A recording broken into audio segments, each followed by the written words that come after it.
la médecine chinoise, tout se passe entre terre et ciel, et la place de l'homme est d'ailleurs au milieu. Le yang correspond à l'essence, c'est-à-dire l'esprit, l'âme.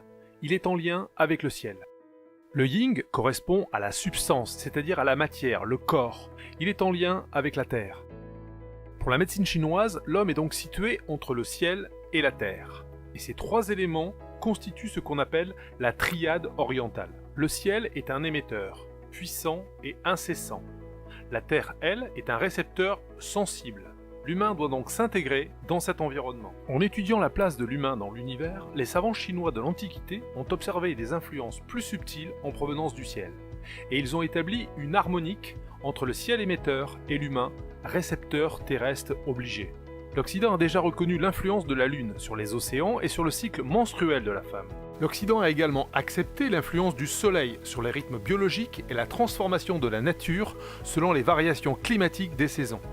De là est née une symbolique, avec des correspondances et des cycles entre les influences climatiques des saisons, qui interagissent sur les organes, et la sensibilité à une saveur, des réactions sur le tempérament et l'équilibre ou le déséquilibre d'un terrain de prédisposition.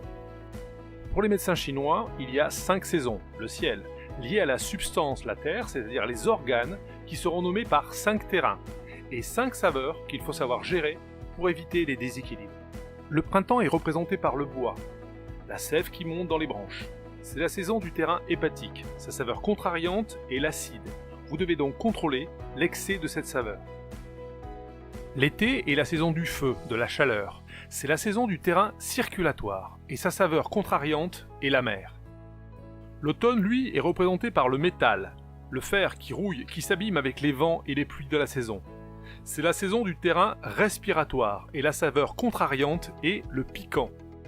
L'hiver est la saison de l'eau, du froid, de la neige. C'est la saison du terrain urogénital, et la saveur contrariante est le salé. Enfin, toutes les saisons sont englobées dans une seule, l'année, qui est symbolisée par la terre. Pour que la terre produise des nutriments de qualité, il faut qu'elle regorge de vie, comme le microbiote de l'être humain, qui est sa première défense immunitaire. C'est donc la saison du terrain immunitaire, et la saveur contrariante est le sucré. Il faut donc bien connaître l'état de votre terrain, pour pouvoir adapter la stratégie de prévention. C'est ce que vous propose Zen by Step.